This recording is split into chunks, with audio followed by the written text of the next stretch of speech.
अस्सलाम वालेकुम दोस्तों, इमरान प्रतापगढ़ी की नई शायरी और कुछ बातें हैं जो हम आपको दिखाने जा रहे हैं और इसके बाद डॉक्टर जाकिर नायक का दिलचस्प सा लेक्चर भी है। वीडियो को लाइक और चैनल को सब्सक्राइब ज़रूर करें। जब अहले खिरत की बातों पर कुछ जाहिल शोर मचाते हों, जब अहले खिरत की बातों पर कुछ जाहिल शोर मचाते हों, जब बुलबुल हो तस्वीरें चमन और कौवे गीत सुनाते हों, जब चिड़ियों के इन घोंसलों में कुछ सांप उतारे जाते हों, जब माली अपने हाथों से गुलशन में आग लगाते हों, उस दौर में हम दीवानों से तुम कहते हो खामोश रहो। महज कागज के पन्नों पर उकेरी गई कोरी भावनाएं नहीं, बल्कि सच्चाई, नैतिक मूल्यों और मौलिक अधिकारों की बारीकियों पर सैकड़ों बहसों के बाद अंगीकार की गई एक मुकद्दस किताब, भारत का संविधान, जो भारत को एक संप्रभु, समाजवादी, धर्मनिरपेक्ष, लोकतांत्रिक गणराज्य घोषित करता है। हम आज यहां एक बेहद जरूरी बहस के लिए इकट्ठा हुए हैं। कानून के रखवालों की मौजूदगी से विज्ञान भवन का कोना कोना रोशन है। मैं अंगीकार की गई एक मुकद्दस किताब, भारत का संविधान, जो भारत को एक संप्रभु, समाजवादी, धर्मनिरपेक्ष, लोकतांत्रिक गणराज्य घोषित करता है। हम आज यहां एक बेहद जरूरी बहस के लिए इकट्ठा हुए हैं। कानून के रखवालों की मौजूदगी से विज्ञान भवन का कोना कोना रोशन है। मैं अभिषेक मनु सिंघवी जी को और उनकी पूरी टीम को मुबारकबाद देता हूं इस बात के लिए कि इस मुश्किल दौर में इस लड़ाई का अलंबरदार बनने का जो फर्ज आपने निभाया है, वो बहुत ही तारीफ के काबिल है। किसी भी लोकतांत्रिक व्यवस्था में अगर हाकिम के दिमाग में यह बात घर कर जाए कि मेरा आदेश ही है मेरा शासन, तो फिर यहां से शुरू होती है बुनियादी परेशानी। जिनके जहनों में फिल्मी डायलॉग घर कर जाते हैं, उनकी नजर में संविधान के पन्नों की अहमियत नहीं रह जाती है। साथियों, याद करिए, संविधान निर्माता डॉक्टर बाबा साहब अंबेडकर जी कहते थे कि आर्टिकल 25 संविधान की आत्मा है। हर नागरिक को धर्म को स्वतंत्र रूप से मानने की और उसके प्रचार प्रसार की आजादी है। लेकिन मौजूदा सरकारें संविधान की रूह के साथ छेड़छाड़ कर रही हैं। धर्मांतरण विरोधी कानून हो, लव जिहाद का कानून हो, सीए का कानून हो, वक्फ अमेंडमेंट एक्ट हो, या फिर बुलडोजर का एक्शन हो, यह सिर्फ संविधान की रूह के साथ छेड़छाड़ नहीं, बल्कि डॉक्टर बाबा साहब अंबेडकर की आत्मा के साथ भी नाइंसाफी है। मेरी आंखों के सामने देश के कोने कोने से आए हुए वकील साथी बैठे हैं। जिस सरकार में बैठे हुए लोगों को संविधान में निहित सेकुलरिज्म और सोशलिज्म जैसा शब्द नासूर लगता हो, और सिर्फ लगता ना हो बल्कि इसको पब्लिकली कहने की हिम्मत भी जुटा ले रहे हों, तब फिर समझ लीजिए कि खतरे बहुत बड़े हैं। साथियों, जब कानून लोगों को डराने का और उनकी आवाजों को कुचलने का हथियार बन जाए और उसमें आपकी पहचान और आपका नाम और आपका धर्म निर्णायक भूमिका निभाने लग जाए, तो समझ लीजिए कि हुकूमतों की मंशा क्या है। मैं अपना उदाहरण दूंगा, कहीं दूर नहीं जाऊंगा और मैं विषय पे बोलूंगा। मुझे गर्व है कि मैं आजादी की दूसरी लड़ाई में राहुल गांधी का सिपाही हूं। मैं उनके साथ चला हूं 4000 किलोमीटर कन्याकुमारी से कश्मीर तक, कंधे से कंधा मिलाकर। लोग मुझसे कहते थे, इमरान साहब आप नेता बाद में हैं, शायर पहले हैं, राहुल जी पैदल चल रहे हैं, शहजादा पैदल चल रहा है। मैंने कहा, शहजादे ऐसे नहीं होते हैं। एक टी शर्ट, एक ट्राउजर, एक जूता पहन के 4000 किलोमीटर लाखों लोगों को गले लगाने वाला शहजादा नहीं होता। हाकिम तो वो होता है जो 10 लाख का सूट पहनता है और 8.5 करोड़ के जहाज में घूमता है। मैं उनका सिपाही हूं। मैं देश की उस संस्था का सदस्य भी हूं जहां कानून बनने बिगड़ने की प्रक्रिया होती है। मैं पिछले दिनों एक सामूहिक शादी में गुजरात गया था, जामनगर। बड़ा अच्छा कार्यक्रम, 51 जोड़ों की सामूहिक शादी। सारे दलों के नेता उस मंच पे मौजूद थे। मैं बच्चों को दुआएं देकर के वापस लौट आया। 4 दिन बाद मेरे साथियों ने उस प्रोग्राम का एक विजुअल था, बरसते हुए फूल थे, बड़ा खूबसूरत सा। उसमें एक कविता लगा करके सोशल मीडिया पे पोस्ट कर दी, मेरे अपने सोशल प्लेटफॉर्म पे। आपको जान के हैरत होगी कि इतनी संगीन धाराओं में मेरे खिलाफ जामनगर की पुलिस ने मुकदमे दर्ज किए कि मुझे लगा कि मैं तो कोई बहुत बड़ा अपराधी हूं। हमने हाईकोर्ट का दरवाजा खटखटाया। 55 मिनट बहस सुनने के बाद हाईकोर्ट अहमदाबाद के माननीय न्यायमूर्ति जी ने कहा कि इसमें तो सिंहासन के खिलाफ कुछ कहा गया है, इसलिए पिटीशन खारिज। हमें माननीय सुप्रीम कोर्ट की चौखट पे आना पड़ा और धन्यवाद कि इमरान प्रताप गढ़ी बनाम गुजरात सरकार के केस में माननीय उच्चतम न्यायालय ने जो फैसला दिया है वो एक नजीर बनेगा। मैं माननीय उच्चतम न्यायालय का आभार प्रकट करता हूं। साथियों, माननीय उच्चतम न्यायालय ने एसआर बोम्मई बनाम भारत सरकार के आदेश में भी ये कहा था कि धर्मनिरपेक्षता संविधान की मूल संरचना में निहित है, उसे बदला नहीं जा सकता। अब जब पुलिस थाने टॉर्चर चैंबर में बदल चुके हों, मैं बहुत जरूरी बात कह रहा हूं, अब जब पुलिस थाने टॉर्चर चैंबर में बदल चुके हों, जब पुलिस मशीनरी अपने आकाओं के लिए पर्सनल आर्मी की तरह व्यवहार कर रही हो, जब पुलिस एनकाउंटर मेडल हासिल करने का जरिया बन चुका हो, जब राज्य सरकारें लोगों के आशियाने उजाड़ करके अपना वोट एकजुट करने के प्रयासों में लगी हों, जब जालिम बुलडोजर किसी के लिए शौर्य का प्रतीक बन चुका हो, तब यह बहस और जरूरी हो जाती है कि देश धर्म से चलेगा या संविधान से चलेगा। साथियों, मैं अंत में आपसे बस इतना कहना चाहता हूं, कोई लंबी तकरीर नहीं, कि मौजूदा हाकिम के काम करने का तरीका बड़ा अलग है। पहले वो अपने कारिंदों के जरिए दुष्प्रचार करवाते हैं, फिर खुद बाहर निकल करके उन्हीं चीजों पर उनकी विशेषताओं का बखान करते हैं।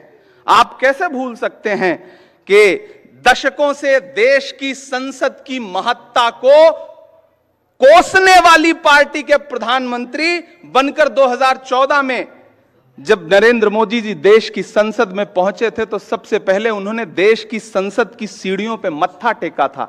याद है आप सबको वो मंजर? और उस मत्था टेकने का अंजाम क्या हुआ कि महज 10 साल के अंदर उन्हीं सीढ़ियों से बनी हुई संसद को बदल दिया उन्होंने। पुरानी संसद बदल के नई संसद कर दी। इस बार उन्होंने संविधान को मत्था टेका है, तो खतरा बढ़ गया है। सतर्क रहिए, जागरूक रहिए, संविधान को बचाइए, और सिर्फ बचाइए ही नहीं, हाकिम की चालाकियों को बेनकाब भी करते रहिए। कातिल ने किस सफाई से धोई है आस्तीन, कातिल ने किस सफाई से धोई है आस्तीन, उसको खबर नहीं कि लहू बोलता भी है। बहुत शुक्रिया। एक बार पुनः अभिषेक मनु सिंघवी जी को एक शानदार कार्यक्रम के लिए बधाई, और पूरे देश के कोने कोने से आए हुए न्याय के रखवालों को बहुत आभार, बहुत दुआएं, बहुत मुबारकबाद। शुक्रिया। नंबर 2 से, अगर वहां पर कोई गैर मुस्लिम भाई मौजूद हैं। आई एम मिस्टर पी के यादव एवं स्टिल वर्किंग ओके दिल्ली, और अर्थात मैं इस्लाम में दाखिल होना चाहता हूँ। डॉक्टर साहब है, मैं इससे हिंदी लफ्ज़ की जो पुराने चाहता हूँ। भाई साहब ने कहा कि वो इस्लाम में दाखिल होना चाहते। मैं आपसे पूछना चाहता हूं कि आप मानते हैं कि खुदा एक है? जी, खुदा एक ही है, भगवान एक ही है। आप मानते हैं कि मूर्ति पूजा गलत है या सही है? गलत है। माशाल्लाह। आप मानते हैं कि मोहम्मद सल्लल्लाहु अलैहि वसल्लम आखिरी पैगंबर है? यस। आपको कोई भी जबरदस्ती कर रहा है इस्लाम कबूल करने पे? नो। कोई भी आपको दबाव दे रहा है, कोई भी प्रेशर? No no. कोई भी रिश्वत दे रहा है? नहीं। आप अपने मन से करना चाहते कबूल? यस। तो इंशाल्लाह, क्योंकि जैसे मैंने कहा पहले भी कि इस देश में किसी को ज़बरदस्ती कोई दीन में लाना, मज़हब तब्दील करना हराम है, और इस्लाम में भी किसी को ज़बरदस्ती मुसलमान बनाना हराम है। लेकिन आप अपने दिल से, अपनी मर्जी से अगर अपना मज़हब तब्दील करना चाहते हैं, आप अगर चाहते हैं कि मुस्लिम बने, तो कोई आपको रोक नहीं सकता है। इंशाअल्लाह मैं अरबी में कहूँगा, आप उसे दोहराइए। अशहदु अशहदु अल्लाह अल्लाह इलाहा इलाहा इल्लल्लाह इल्लल्लाह व अशहदु व अशहदु अन्ना अन्ना मुहम्मदन मुहम्मदन अब्दुहु अब्दुहु व रसूलुहु। व रसूलुहु।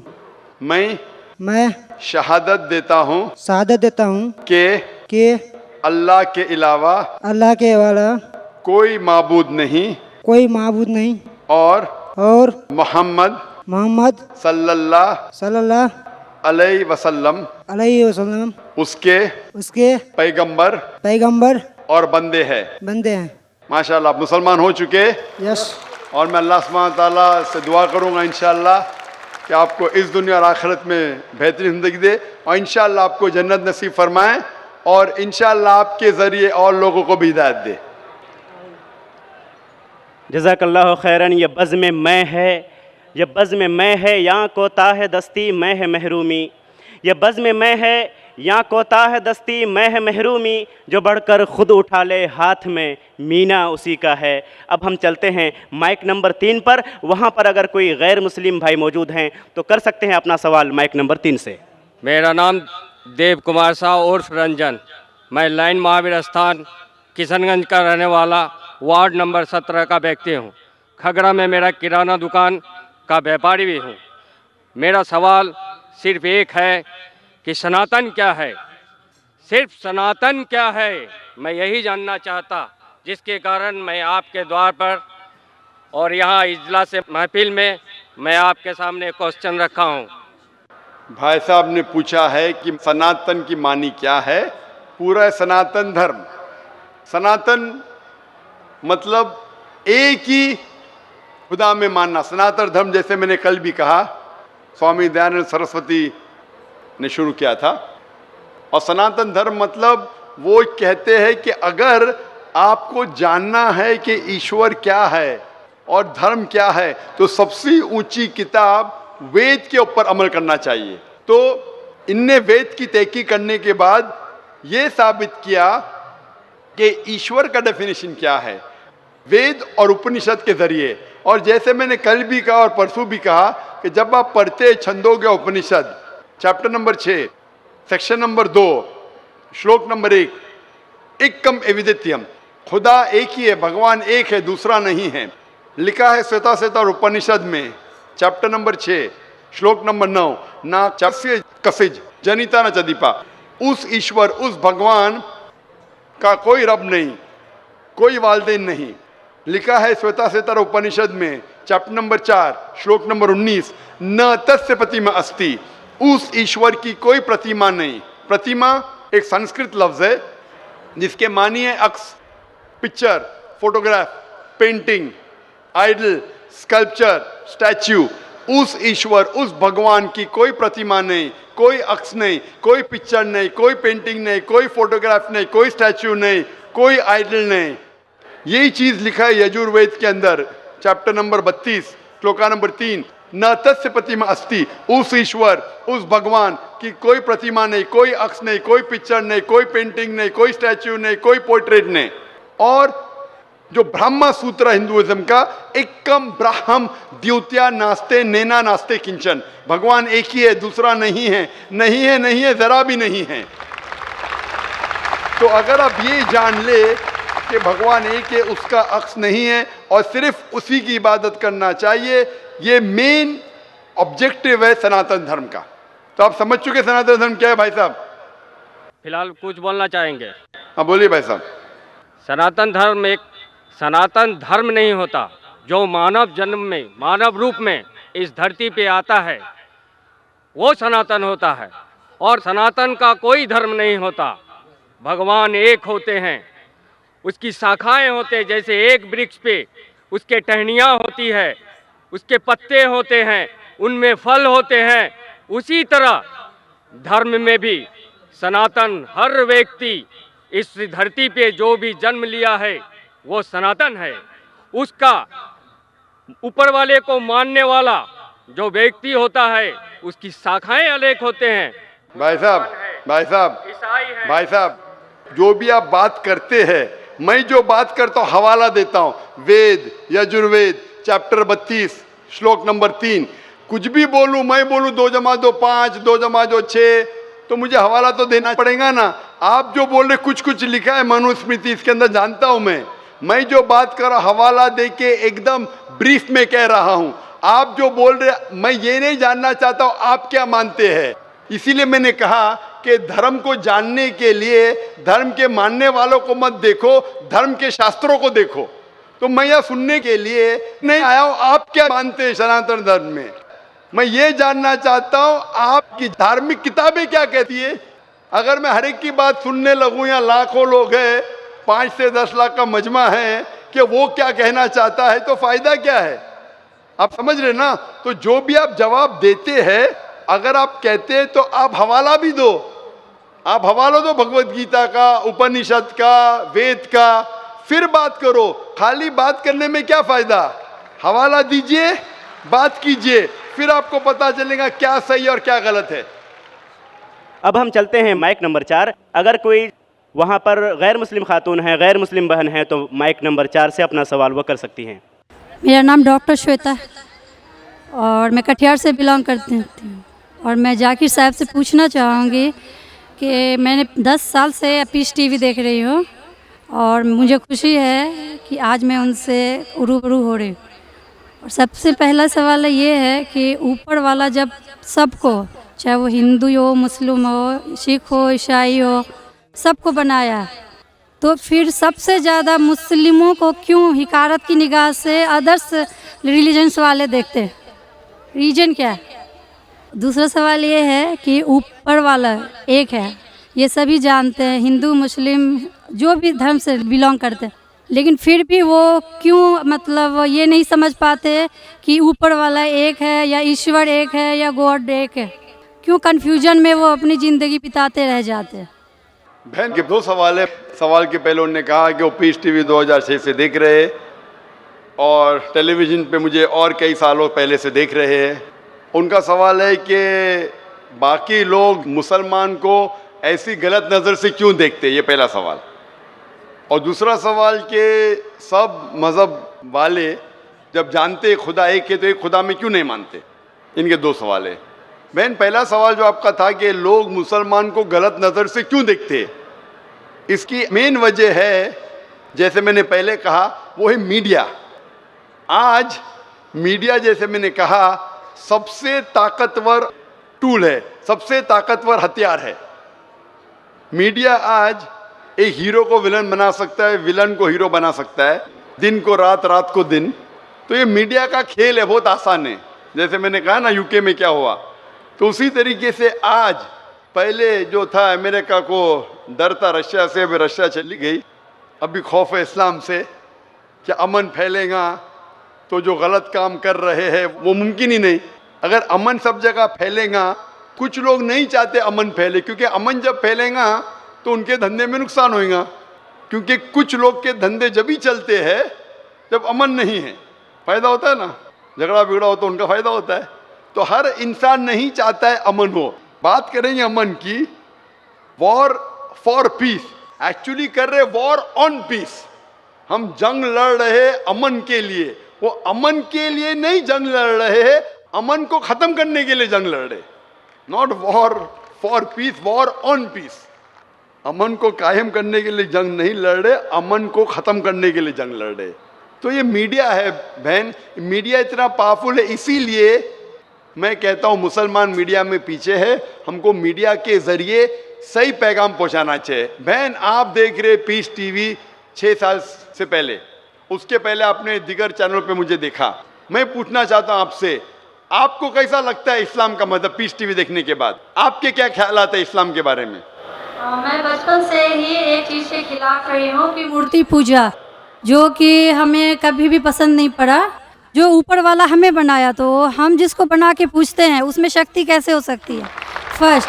दूसरा सवाल कि आप जब ऊपर वाला हम पूरे दुनिया को कंट्रोल कर रहा है, तो एक मूर्ति कैसे किसी इंसान को कंट्रोल कर सकता है। तीसरा है होता है कि आप अगर आप में विश्वास है, आस्था है, आप कहीं भी रहें, ऊपर वाले को याद कीजिए, आप ऊपर वाले आपकी दुआ ज़रूर सुनेंगे। ये मेरे बचपन से ही ये मेरे दिल में है, और जैसे जैसे मैं बड़ी होते गई मेरे मन में और भी ऐसे सवाल आते गए, और मैं खुद ब खुद उसका सॉल्यूशन ढूंढते रह गई। और आज जाके जब मैं आपके पीस टीवी से जुड़ी तो मुझे और भी मेरा जितने भी कन्फ्यूजन्स थे वो दूर होते गए, और आगे कोशिश होगा और भी दूर होते चले जाएंगे। आपको कैसा लगता है इस्लाम मजहब? मुझे बहुत पसंद है। आपको क्योंकि- गलतफहमी दूर हो गई आपकी ना, जो मीडिया फैला रही है? हाँ, ये मुझे हमेशा रहता था कि इस्लाम धर्म बहुत अच्छा है, क्योंकि उसमें ना तो मूर्ति पूजा है ना भी कुछ है, सिर्फ ऊपर वाला है जो एक है, जो पूरे दुनिया को कंट्रोल करके रखा हुआ है, जिसके बिना एक पत्ता भी नहीं हिल सकता। तो फिर जो है हम जो है उसे क्यों नहीं माने, जो दूसरे को माने। आप तो कुरान की आयत का तर्जुमा कर रही, माशाल्लाह। अल्लाह के मर्जी के बिना तो पत्ता भी नहीं हिल सकता है। बहन, जो आपका दूसरा सवाल था कि जब गैर मुसलमान ये जानते हैं कि खुदा एक है तो मानते क्यों नहीं? हाँ, ये सवाल था कि मानते क्यों नहीं है वो, कि एक ही शक्ति है, चाहे वो गॉड हो, क्रिश्चियन बोलते हैं, हिंदू बोलते हैं ईश्वर एक है, मुस्लिम बोलते हैं अल्लाह एक है, और गुरुद्वारा बोलते हैं कि वाहे गुरु एक है। तो जब सब भी बोलते हैं तो मानते क्यों नहीं कि ईश्वर एक ही आपका है? बहुत अच्छा सवाल है कि अगर जानते हैं तो मानते क्यों नहीं। इसके मेन जिम्मेदार है धर्म के अधिकारी, धर्म अधिकारी। धर्म अधिकारी नहीं चाहते कि सब लोग इसको माने, जाने ठीक है, लेकिन मानने लगेंगे तो उनकी दुकान बंद हो जाएंगी। लेकिन यहाँ पे दुकान बंद वालों, और हर धर्म में कुछ लोग हैं जो नहीं चाहते कि सब धर्म मानने वाले अपनी किताब के करीब आए, नहीं तो उनकी दुकान बंद हो जाए। हर धर्म में ऐसे लोग हैं, नहीं तो उनकी दुकान बंद हो जाएंगी। तो इसीलिए मेरी सबसे ज़्यादा कोशिश रहती है कि लोगों को अपने धर्म की किताब के करीब ले जाए सबसे पहला। तो मैं कहता हूं मुसलमान और गैर मुसलमान को अपनी धार्मिक किताब पढ़ो, उन पे तहकीक करो, जो यकसान है तो उसके ऊपर दाओ पहला। तो इसीलिए जितने धर्म अधिकारी है, धर्म के आम पब्लिक तो मेरे फेवर में, देखो आम पब्लिक, अवाम, चाहे मुसलमान की हो, हिंदू की हो, ईसाई की हो, साथ में है। लेकिन ये धर्म अधिकारी जो अक्सर है वो नहीं चाहते कि सब लोग एक हो जाएंगे तो दुकान बंद हो जाएंगी। तो ये लेकिन मेन प्रॉब्लम है धर्म अधिकारी का। इसीलिए अगर सर्व धर्म के मानने वाले अपनी किताब का तर्जुमा पढ़े, सही मानी से उस पर अमल करे, तो सब लोग एक ईश्वर के पास आएंगे और एक ईश्वर को मानेंगे और उसके अलावा किसी की इबादत नहीं करेंगे।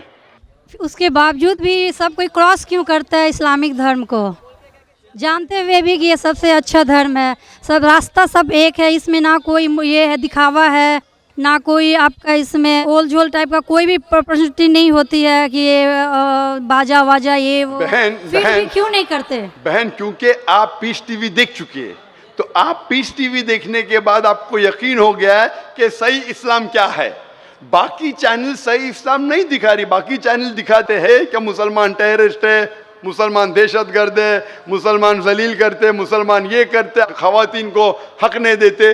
तो सब लोग तो पीस टीवी नहीं देखते ना। इंशाल्लाह एक दिन आएगा जब दुनिया के अक्सर लोग पीस टीवी देखेंगे। इंशाल्लाह हमारा इरादा है कि पीस टीवी को कम से कम दुनिया की सबसे अहम 10 ज़बानों के अंदर फैलाए। इंशाल्लाह अल्लाह से दुआ है, क्योंकि जो मोहम्मद सल्लल्लाहु अलैहि वसल्लम की हदीस है कि इस्लाम एक दिन हर घर में पहुंचेगा। तो अल्लाह ताला से दुआ है कि हमें वो जरिया बनाए कि सही इस्लाम दुनिया के हर घर में फैलेगा इंशाल्लाह। बहन, मैं आपसे पूछना चाहता हूँ, आप मानते कि खुदा एक है? मैं बचपन से मानती हूँ ऊपर वाला एक है। आप मानते कि मोहम्मद सल्लल्लाहु अलैहि वसल्लम आखिरी पैगंबर है? हाँ, ये सब बचपन से ही पता है मुझे। तो मैं आपसे पूछता हूँ डॉक्टर श्वेता, जब आप मानते खुदा एक है, आप मानते बुत परस्ती गलत है, आप मानते मोहम्मद सल्लल्लाहु अलैहि वसल्लम आखिरी पैगंबर है, तो उसका मतलब आप मुसलमान हो चुके। हाँ, ये एक चीज मैं सवाल करना चाह रही थी आपसे। जी हाँ। कि आपके मन में जो भी आप धर्म अपना रहे हो, ये तो जरूरी नहीं होता कि आप उसे रिप्लेस करें पब्लिक के बीच में। जरूरी नहीं है।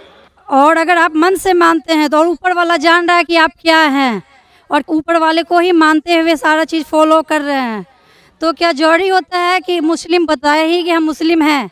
बहन का बहुत अच्छा सवाल है कि अगर मन से माने काफ़ी नहीं, क्या जाहिर करना ज़रूरी नहीं है?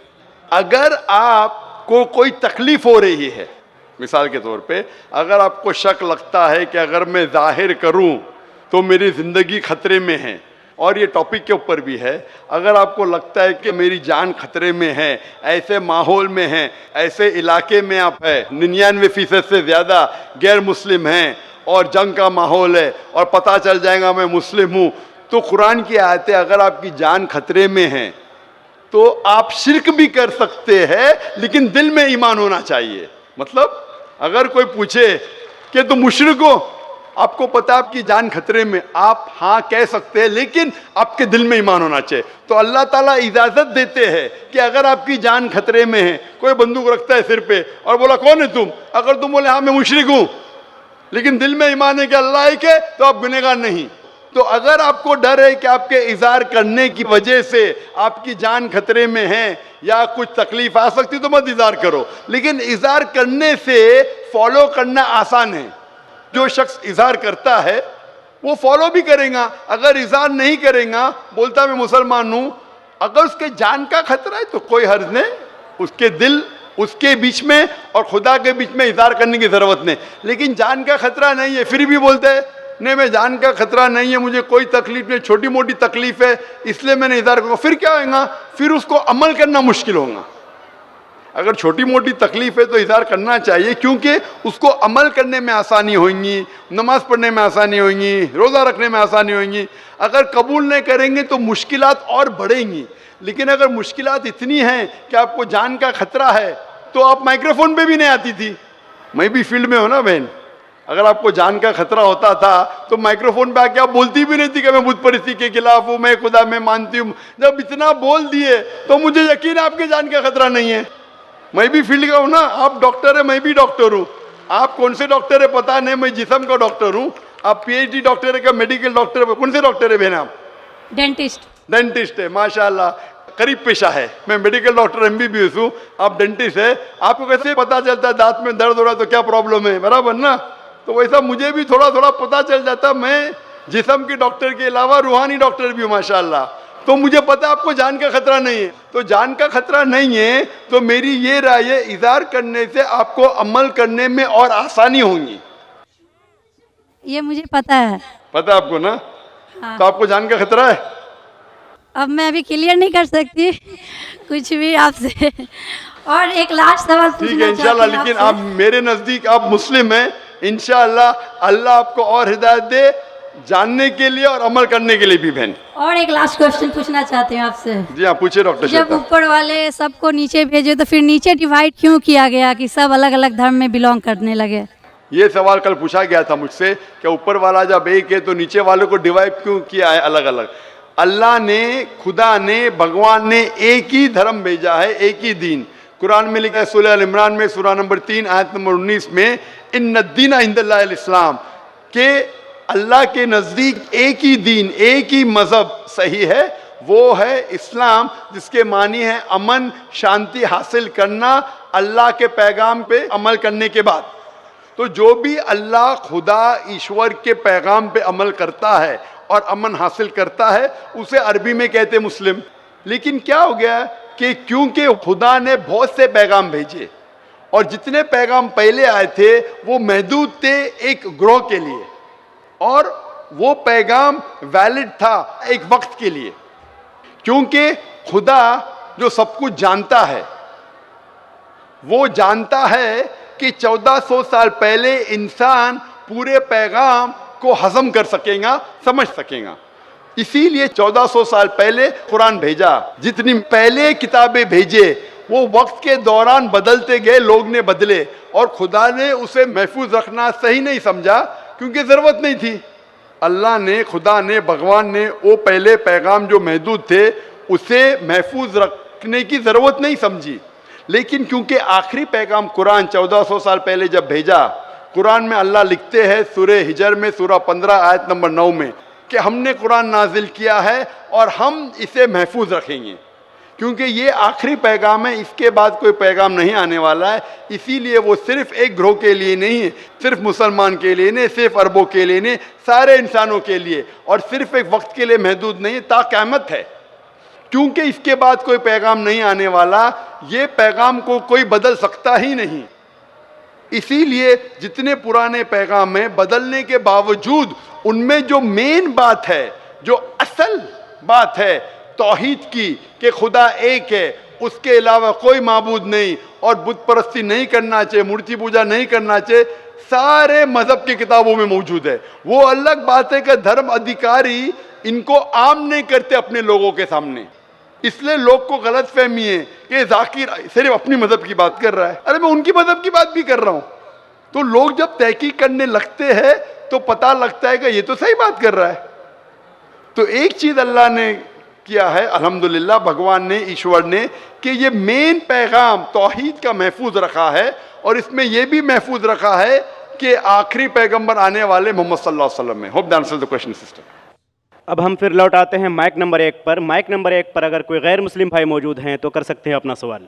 सर मैं जसपाल सिंह कसेरेपट्टी से। सर मैं इससे पहले पापा के होटल में खा रहा था, अभी मैं अपना काम शुरू किया हूँ।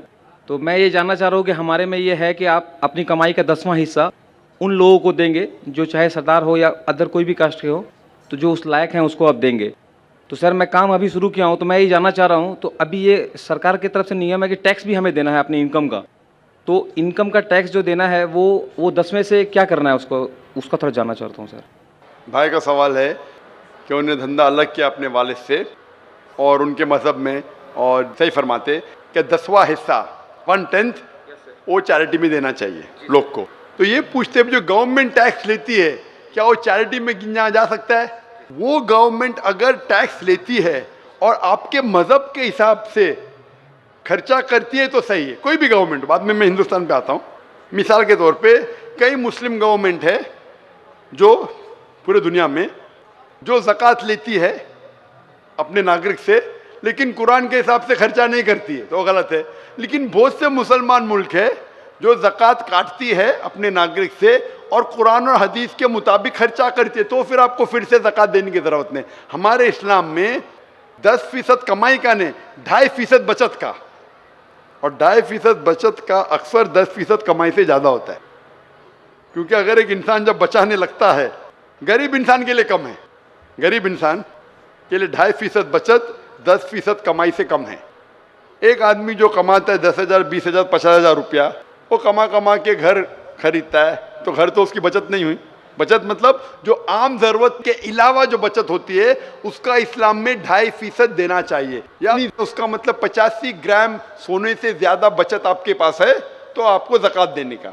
तो गरीब इंसान के लिए 2.5%, तो उसके कमाई का 1% भी शायद न हो, वो 0% है अगर उसकी बचत है ही नहीं तो। अमीर इंसान जो 10 लाख कमाता है महीने का, 1 करोड़ कमाता है, 20 करोड़ कमाता है, वो काफ़ी बचाने लगता है। तो 2.5% बचत उसके 10% कमाई से ज़्यादा होता है अगर सही तरीके से हिसाब करे। बहुत से मुसलमान बोलते हैं मैं तो हिसाब करता ही नहीं हूँ, मैं मेरे 2.5% कमाई का देता हूँ, मैं ज़्यादा देता हूँ। वो बेवकूफ़ है। अमीर लोग, कुछ अमीर मुझे मिले और बोलते हैं मैं तो डॉक्टर साहब ज़्यादा देता हूँ। क्यों? मैं बचत का नहीं देता हूँ, कमाई का देता हूँ। अरे मैंने बोला भाई सोच ही गलत है। वो गरीब इंसान बोला तो समझे। अमीर इंसान जितना ज़्यादा कमाने लगता है और जितनी बचत बढ़ती जाती है उसकी कमाई का फीसद भी बढ़ता है। तो इसके अंदर जो आपने मुझे पूछा कि आज जो गवर्नमेंट टैक्स लेती है, जितना मेरा इल्म है, जो आपके धर्म में लिखा हुआ है किस तरीके से खर्चा होना चाहिए, ये गवर्नमेंट वैसा खर्चा नहीं करती। तो ये टैक्स अलग है, आपका 10% अलग है। सेम थिंग मुसलमानों के लिए, ये टैक्स के अंदर वो 2.5% ज़कात नहीं गिन सकते। टैक्स जो देते इनकम टैक्स वो अलग है।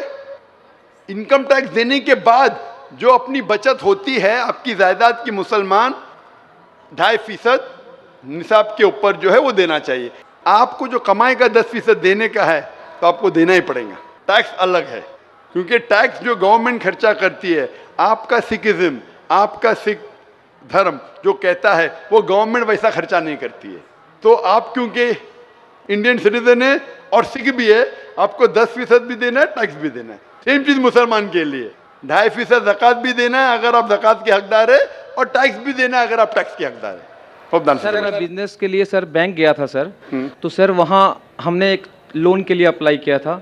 तो सर आप लोगों के काफ़ी लोग, चूँकि यहाँ आबादी सर आप लोगों की ज़्यादा है, तो उधर क्या होता है कि हमें ये प्रॉब्लम है कि लोन जल्दी मेरा पास नहीं हो रहा था। आप लोगों में ब्याज लेने देने के लिए तो मना किया गया है, लेकिन आपके लोग कतार में वहाँ हैं तो हमें परेशानी होती है। इसके बारे में थोड़ा साफ कर देते एक बार। भाई ने पूछा कि क्योंकि मुसलमान ज़्यादा यहाँ हैं और मुसलमान में वो जानते हैं कि लोन लेना हराम, लोन लेना नहीं, लोन ब्याज पे लेना हराम है। लोन ले सकते, अगर ब्याज वाला लोन नहीं है, कर्ज़े हसन है तो ले सकते, लेकिन ब्याज पे लोन लेना हराम है और ब्याज पे पैसा रखना बैंक में भी हराम है। तो भाई साहब पूछ रहे कि आपके लोग क्यों कतार में खड़े, उनको परेशानी होती।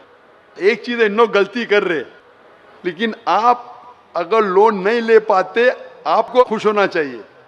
इन लोग खड़े दुखी है, मैं आपके साथ हूँ, लेकिन आपको अगर लोन नहीं मिला मैं खुश हूँ, क्योंकि भले आपके धर्म में मना है क्या नहीं है, आपको नुकसान तो होगा। मैंने तकरीर किया हूँ interest free economy promulgated by the Quran के रिबा के बिना, ब्याज के बिना जो माशरा तरक्की करता है वो सबसे बेहतरीन तरक्की करता है। अभी मौका नहीं सवाल जवाब के अंदर कि मैं 2 घंटे की तकरीर करूं, लेकिन जो बिजनेसमैन ब्याज नहीं लेता है वो ज्यादा तरक्की करता है। मिसाल के तौर पे आज अगर आप शेयर करेंगे कंपनी की, जो कंपनी डेट फ्री है, अगर कंपनी, अक्सर बड़ी कंपनी का बैंक से लोन लेती है, वो क्या करती है, शेयर फ्लोट करती है, पब्लिक लिमिटेड शेयर फ्लोट करती है, बोलती ब्लॉक से बोलती है आप पैसा लगाओ मेरे कंपनी में, जो मुनाफा होगा मिल बांट के लेंगे।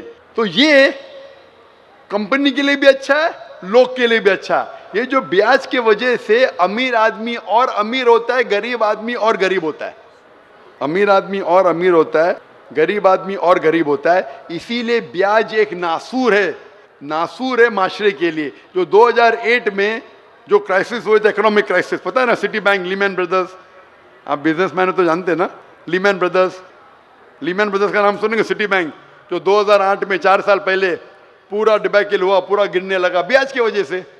तो इसीलिए ब्याज लेना देना गलत है। मेरी आपसे दरखास्त है कि आप कतार में मत खड़े रहो, अपने कोई भाई से बोलो भाई साथ में धंधा करेंगे, मिल बांट के खाएंगे, उसमें आपकी भी तरक्की होंगी, उनकी भी तरक्की होंगी और माशरा भी सुधरेगा। Hope the answer the question. तो दोस्तों ये रही हमारी आज की वीडियो, उम्मीद है कि आपको पसंद आई हो। इस तरह के दिलचस्प और इंटरेस्टिंग वीडियोस हम डेली अपलोड करते रहते हैं। इमरान प्रतापगढ़ी बहुत ही खूबसूरत शायर है, अक्सर मुसलमानों के सपोर्ट में बोलते हैं, फ़लस्तीन के बारे में उसने कुछ बातें की है, और भी बहुत से जिधर भी मुसलमानों के साथ जुल्म हो वहाँ वो बोलते रहते हैं। उम्मीद है कि आपको उसकी वीडियो पसंद आई हो, और डॉक्टर ज़ाकिर नायक का जो लेक्चर था उम्मीद है कि वो भी आपको पसंद आया हो। इस तरह के दिलचस्प और इंटरेस्टिंग वीडियोस हम डेली अपलोड करते रहते हैं। अगर आपको इस तरह की वीडियोस पसंद है तो आप हमारे चैनल को सब्सक्राइब और वीडियो को लाइक और शेयर ज़रूर करें। आज के लिए इतना ही, मिलते हैं नेक्स्ट वीडियो में। अल्लाह हाफिज़।